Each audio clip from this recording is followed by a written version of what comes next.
Welcome to Sustainability Bridges, a Eurosif podcast aimed at building bridges between policymakers, investors, academics, and civil society around the theme of sustainable investing. Eurosif is the leading pan-European association promoting sustainable finance and sustainable investing at the European level.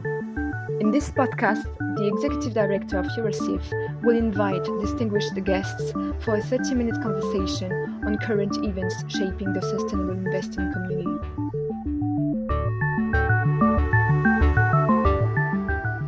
Good morning, ladies and gentlemen. My name is Victor van der Hoorn and I'm the Executive Director of Eurosif. For this episode, I'm honored and delighted to be joined by Julian Kölbel, Assistant Professor in Sustainable Finance at the University of St Gallen, who used to work until recently at the Center for Sustainable Finance and Private Wealth at the University of Zurich. Together, today, we are going to discuss about sustainability-linked bonds, as well as focus on the very hot topic of ESG rating. Julian, it's great to have you today on our podcast. It's a pleasure to be here, Victor. Thank you for having me. It's a pleasure. Let's jump right in. You recently wrote a very interesting paper, and I just wanted to pick your brain on that. A key and fundamental question for policymakers in their drive to develop sustainable finance is it cheaper as a company or government to get financing if you have strong sustainability credentials? Or from a different perspective, are investors willing to take a discount on their returns to fund true green? Yes, Victor, I think that is the million-dollar question in sustainable finance to me, right? There's so much excitement and movement in this area. And yes, as you put it, the key question, do companies or governments now have an incentive to become actually more sustainable? It is a question where I think the answer is to some extent still developing. My current take would be maybe a little bit, right? So I think there's a lot of scope for such an impact to be the case, but it probably is more under special conditions, and it also has its limits. Now, from the investor's perspective, if we start there, my belief is that there is a share of investors who are quite willing to sacrifice something in order to influence the economy. If anything, I believe that is still a little bit underestimated because it deviates from the classic model of a rational investor who will care exclusively about risk and return. So there are studies, for instance, by Paul Smeets and colleagues at the University of Maastricht, where they ask pensioners whether they would be in favor of changing the way their pension is invested. And they tend to say yes, even if they believe that they're going to make a small financial sacrifice. So I think there's real evidence that investors have a preference for sustainable investments, broadly speaking. And quite frankly, you also see that in the market by the sheer popularity of sustainable funds. On the side of the investors, I think there's a preference for sustainability, and that implies from their side, at least private people, I think, some of them have a willingness to pay for sustainability. Now, how big that willingness to pay is and how careful they are in adjusting that to the product that they get, those are still issues I think that we need to see. In one experiment that we've run, we find that people are quite willing to pay for the sustainable option, but they do not really differentiate how sustainable it is. And we inform people very explicitly about the impact that this investment would have in terms of CO2 emission savings. But we find approximately the same willingness to pay to save 500 kilograms of CO2 and 5 tons of CO2. So a factor of 10 more, but the willingness to pay remains the same. So investors have this preference, but I think they still have difficulties really valuing impact and discriminating how good is a product in terms of impact. So I think that's the investor side. On the company side, there are a number of models that suggest there should be such an effect. So if there are enough investors who prefer green firms, then green firms should have an advantage in terms of cost of capital. Now, empirically, really, that's still, I think it's still up for debate whether that is the case. We have the German twin bonds, where Germany issued a regular and a green government bond on the exact same day. There seems to be a small premium, but I think in the case of Germany, I think that premium is too small to incentivize Germany to do anything differently. So a lot of the question empirically hinges on how big is the premium. That's one thing. And the other thing is whether the person responsible, so for a company that might be the CFO, whether they believe there is a premium, right? That is ultimately decisive on whether they do something differently or not. We as academics, we can, make a measurement and say, well, we believe the premium is here. But at the end of the day, the CFO has to say, well, I believe if we enhance our ESG profile, we get a certain advantage in terms of our next bond issuance, and that's going to be so and so large. And then they know how much money they have to take into their hands.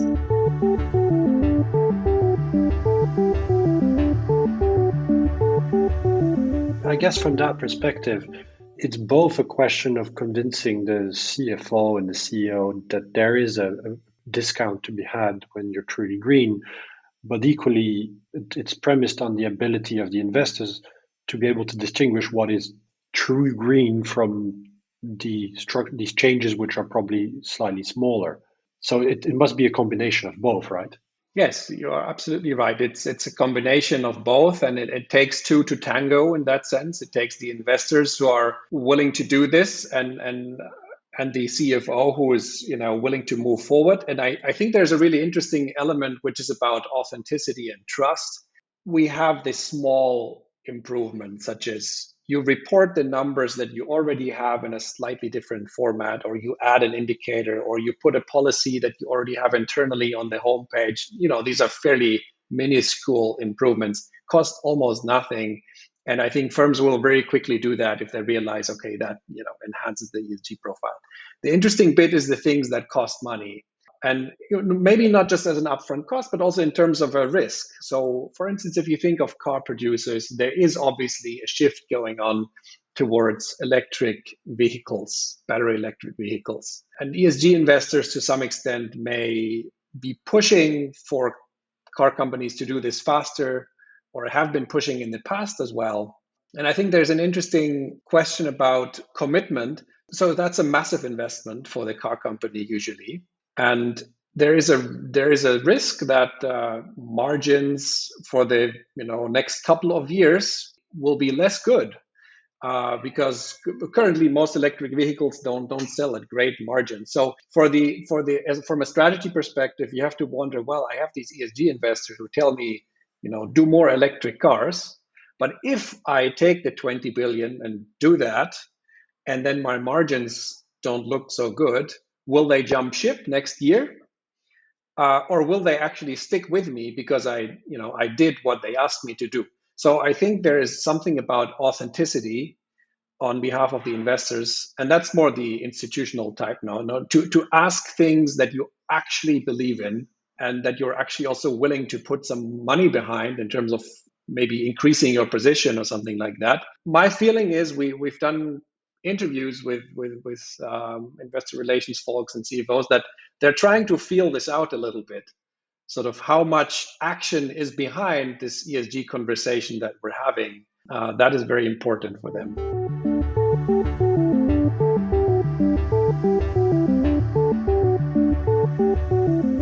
No, because I guess we on your paper that you published, which made the headlines, we saw that also behind that there is a great growth rate on the number of sustainability-linked bonds being issued out there in the markets, and I think that's the whole question that out there is: do those bonds with the right indicators have the really the potential to fundamentally change those corporate strategies and get this new business models that we need in a net zero world, for example, if you talk about climate? Or at this stage, are we more about kind of symbolic virtue signaling or saying I'm green, but it doesn't have that premium to trigger those in-depth corporate changes?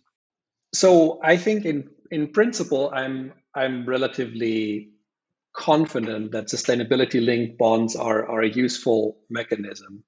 Precisely for that reason that they make this commitment on both sides very explicit.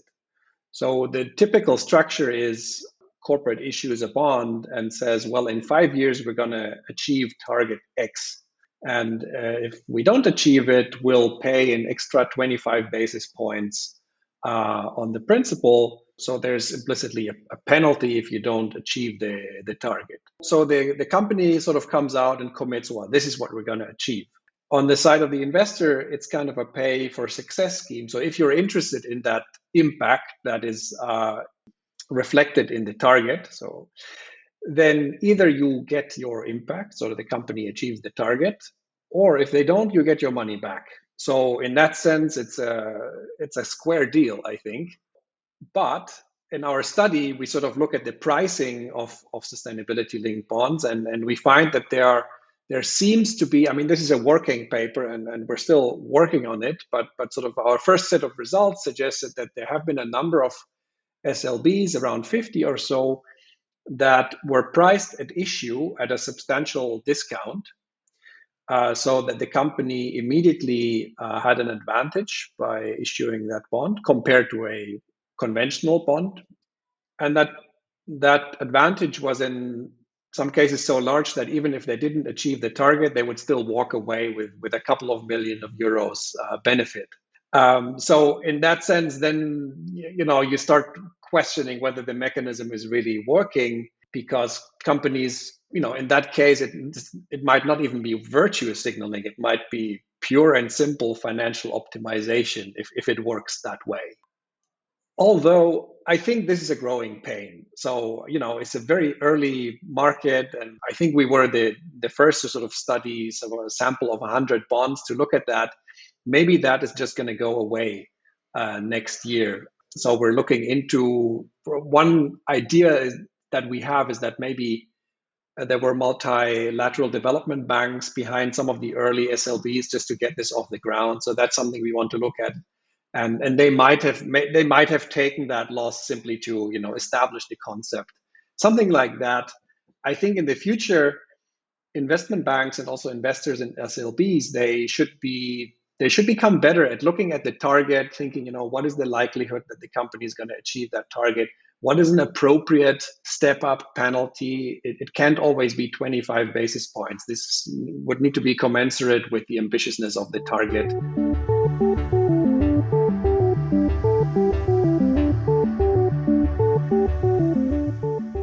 Do you think we could see in the future a world whereby the investors, a lot of whom are large financial institutions committing to net zero themselves, would start to look favorably on sustainability linked bonds that have those science-based target setting in a way that could align with those net zero targets they set themselves?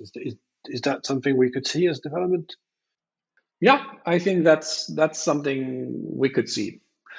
Although I think I think climate change and sort of the transition to a net zero economy is, it's quite a beast. It's so hard to make this work. And I think it's almost kind of the biggest problem you could try to address with sustainable finance mechanisms. And I believe that SLBs, even if they are perfect, are doomed to achieve anything if there is not in parallel a regulatory effort to sort of rein in the cost of carbon at an international level. So I think it can support such a broader effort. And so I think it's quite consistent. If as an investor you've committed, to a net zero 2050, and then you provide an additional incentive to the companies you invest in to achieve that, I think that's perfectly consistent. But we shouldn't expect that in and of itself will make the transition happen. Yeah. So if I summarize, it's a good market incentive for companies, but we need something more structural if you want to achieve the climate objectives within the time frame we have. Yes, I think the incentives will be too small to really sort of drive a massive transition. But on the margin, they are still helpful.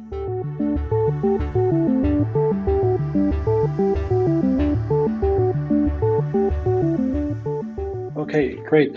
Maybe moving on to the kind of exciting instruments that we're seeing and the trends we're seeing in the market. Clearly, one of the hot topics over the last weeks has been ESG ratings, and we have had people like Elon Musk go on Twitter and rail at ESG. We've seen some former presidential candidates in the US also coming out and reading it as ESG ratings.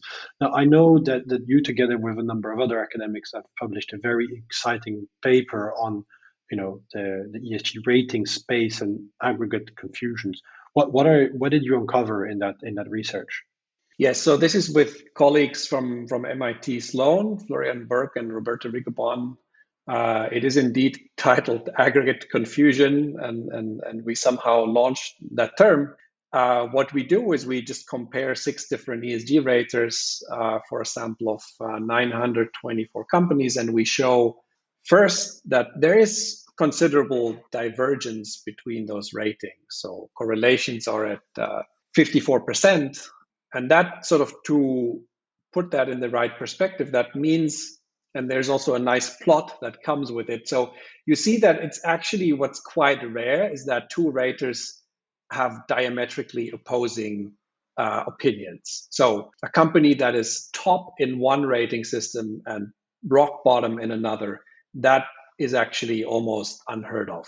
But what you still have, and which is still enough for debate, is that it is actually really difficult to say whether a company is more kind of average or really a leader, right? So that difference is difficult to make. That's the degree of the divergence. And then we dig deeper into that, and we find that the key driver of divergence, there could be several reasons, and in principle, divergence is maybe not a problem. We want some diversity of opinion, given that corporate sustainability is a complex issue. But there's sort of 2 broad reasons why there would be a divergence. And one is, well, there are different definitions of what it means to be a sustainable company. So it depends, for instance, which issues are included. Climate change, yeah, that's probably included. Then you have the social category, labor, it's probably included. But there's, a lot of categories that you could include. For instance, one that we find is not included everywhere is taxes. How much taxes do corporations pay? You could argue that's maybe an important part of being a sustainable company, but you might argue, well, no, that's something different. So there you can disagree. The others is, how important is now labor versus climate, right? You can give different weights to these things. I think these are good reasons to diverge. It's just important to understand why ratings diverge. And the other reason that is more problematic, I think, is, and we find that drives divergence by more than half, is that within the same category of, let's say, labor relations, different raters have really diverging assessments within that category. And that is confusing, right? If we can't agree that this particular firm now, does it have good or bad labor relations? And if anything, the divergence gets stronger if you sort of start drilling down into these categories. So I think this points to 2, remedies, one of which is to be very explicit what this rating is measured and what's the underlying definition of corporate sustainability. Chiefly among that is this more related to financially material risk to the company, or is this more about the impact of the company on the world? These are sort of fundamentally opposing viewpoints, that there's an overlap, but that needs to be clear. And the second one is that some degree of harmonization in this underlying data would be helpful.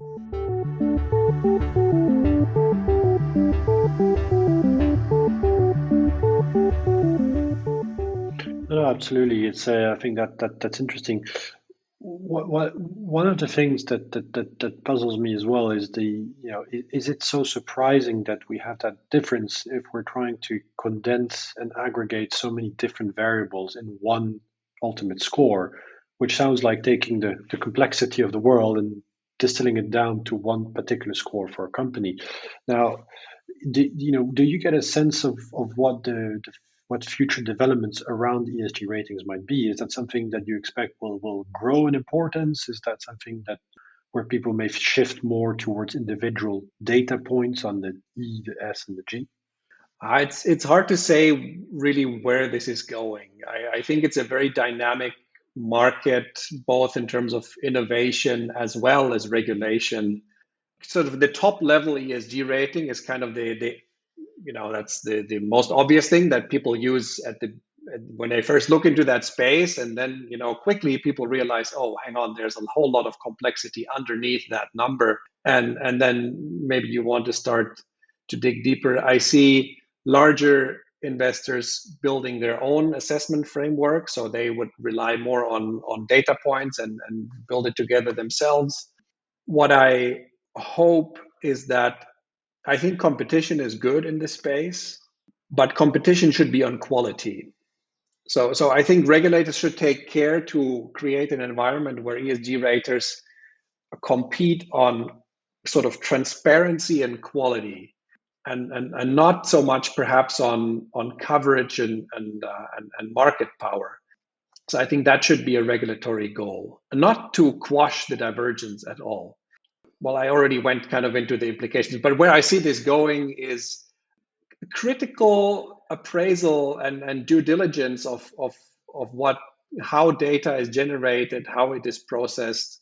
I have hope that a greater number of people dealing with that seriously will simply lead to better measurements and a better understanding why things do sometimes diverge for good reasons, and sort of weed out disagreements that are unwarranted because they just somehow point to different facts, which shouldn't be the case.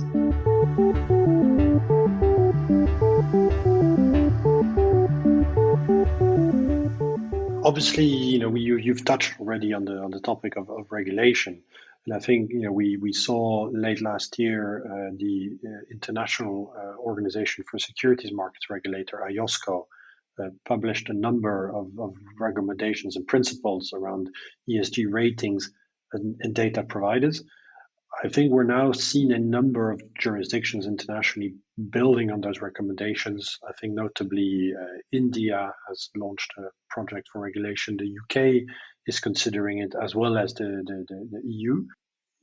As you said, there is both at the time the need for diversity, recognizing it's a complex topic, but also this drive for quality. What's your view? What is there a particular specific measure that the regulators could put in place to get the balance right, in your view? Yes, I think the one important topic is transparency. You imagine you're a student and you take the same subject with two different teachers, and one gives you a good grade and the other one a bad grade. So you want to understand why that is. So you want to go talk to them and ask them, how did you assess me this way and that way? And you want to figure that out. And for that, the teachers need to open their book and tell you how they did that. So I think that needs to happen to some extent with rating agencies. And my experience is that it's not true that they don't tell you that. First of all, often it's under NDA until you really understand what's happening. So you have to sign some papers until you really know. And also, transparent. So transparency, it's unhelpful if there's a lot of information that somehow doesn't fit together. So you might be confronted with 30 indicators here and 200 indicators there that have different names and different hierarchies. It remains really difficult. That's the work that we've done in our paper to try to come up with a way to reconcile that. That's a lot of work. So I would probably recommend two things. The first one I'm fairly confident in is that ESG raters should somehow disclose very clearly what it is that they are measuring. Like basically state the concept that this number is supposed to reflect. I think I'm fairly confident that would be helpful, because you can kind of infer that a little bit from the history of the institution and what they emphasize. But and I understand them. Of course, they kind of want to cater to a wide client base. So you would want to state that a little bit broadly what you're doing. But for the customers, it would be more helpful if you would state it more narrowly and be very clear that this is what we're after, this is what we're not after. Or maybe we have two different scores. One does this, one does that. I think that's also helpful. The other thing that comes a little bit out of our paper is that regulators could consider saying, well, maybe they take SASB's 26 issues and say, well, here is a grid of issues. You don't have to use them, but please tell us to what extent and how your methodology maps to this. So basically you could, can you please provide a score in each of this subcategory?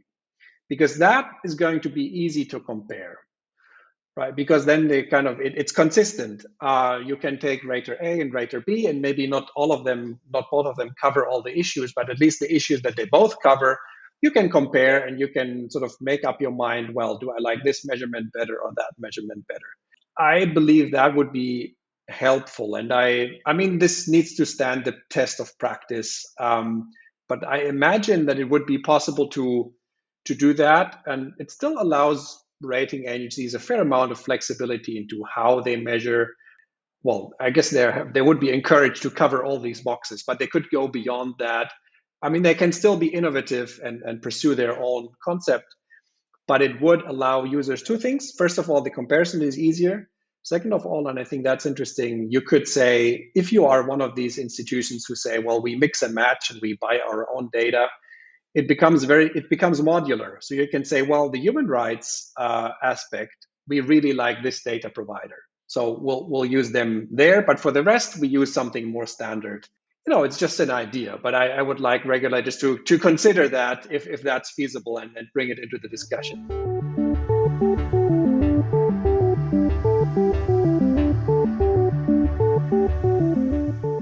Okay, thanks for those thoughts. Very enlightening. I think when we look at the discussions in this space, there's indeed always the question of how transparent the methodologies are. You've built on that. You said that you can always go dig deeper and get more details.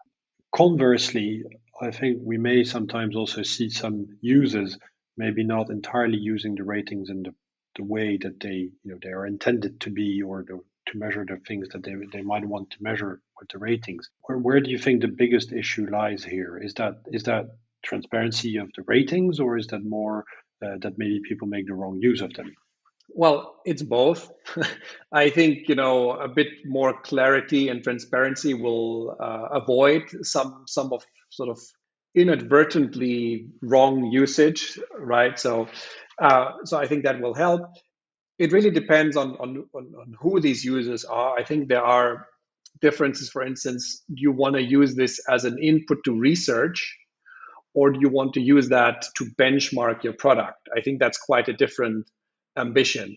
When you want to use it as research input, then you might actually appreciate diversity and raw data and complexity, because anyways, you want to go deep. If you want to benchmark your product, it is quite annoying that there are different systems. I mean, it depends how you see it. It could be annoying because you wonder which one should I use. It could also be, you could test out which ones makes your product look most favorably and use that. But it's a really different goal for using the ratings. And I think being clear why you are using such a metric is anyways the first step to make a reasonable decision. And then one component that is more on the individual side. So I believe individuals, they don't have time to dive into the complexity of ESG ratings and these methodologies. They basically want a label. They want to, they say there's also different motivations why you might want to invest sustainably. So that might be you want align your values with what you own in your portfolio. You might believe that investing sustainably is better in the long term financially because climate risks are being taken into consideration. Or you might say, well, I want to really change the world with my investment. I want to have impact. These are slightly different motivations that ideally I think an advisor would take on board and sort of take seriously and recommend products based on that. But even within these three, at the end of the day, the client, I guess, would want some sort of authorities that says, well, this product does exactly what you want. But then we're probably talking about labels for financial products rather than necessarily the ratings of individual companies that might be in the portfolio. Right, but they are related, right? Often labels, to some extent at least, they look at the ESG ratings of the holdings, and it's just the same problem at a different level of aggregation, I would argue.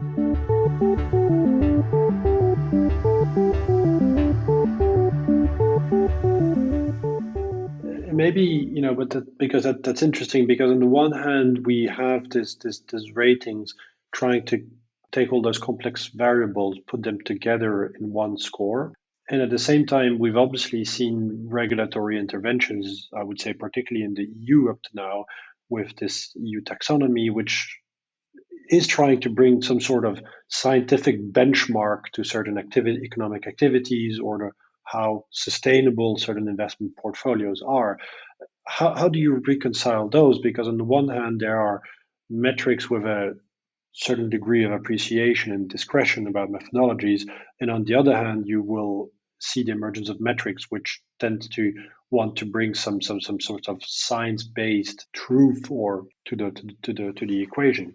What I think will be helpful is a common database of firm disclosure on ESG matters, because sometimes people argue, well, you shouldn't compare ESG ratings with credit ratings. It's more like analyst forecasts, and they diverge as well. But I think there are two important differences to analyst forecasts. The one is that all analysts have the same balance sheet and income data, at least in the past, that they rely on, and then they make projections into the future. That currently isn't the case with ESG ratings. They all rely on slightly different data bases to come up with their assessment, and a sort of harmonized ESG disclosure will help. I am skeptical. Also, I feel the European Union proposal is very ambitious. So it's a lot of indicators, and just the complexity of these regulatory documents is to an extent that, again, people will want ratings to facilitate that for them. And I think you can already see them lining up, preparing taxonomy alignment scores. And it will be interesting to see what the divergence in these scores will be. But at least I think, it could be, if you differentiate them, they are differing more on how they interpret the data that firms have disclosed, but they use the same data. And, then it's more like analyst forecast. You can have different interpretations of what these cost of capital alignment figures mean. I think that's going to be interesting. I just feel we should err on this side of a little less complexity rather than more, especially in the beginning. I mean, it's going to be a lot of work for companies to provide all this data, and we should start a little bit with a narrower scope. Anyways, I think in the greater scheme of things, this is the right direction, yes.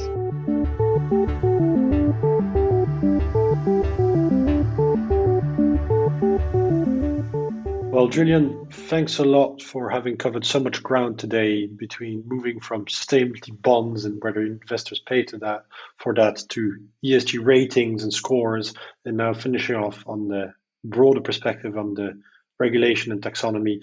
So thank you very much, and we hope some of your predictions will come true, and we hope to welcome you again on this podcast in the future. That would be great. So thank you so much for the great questions, Victor, and let's hope things move in the right direction. Thanks for all your good work as well.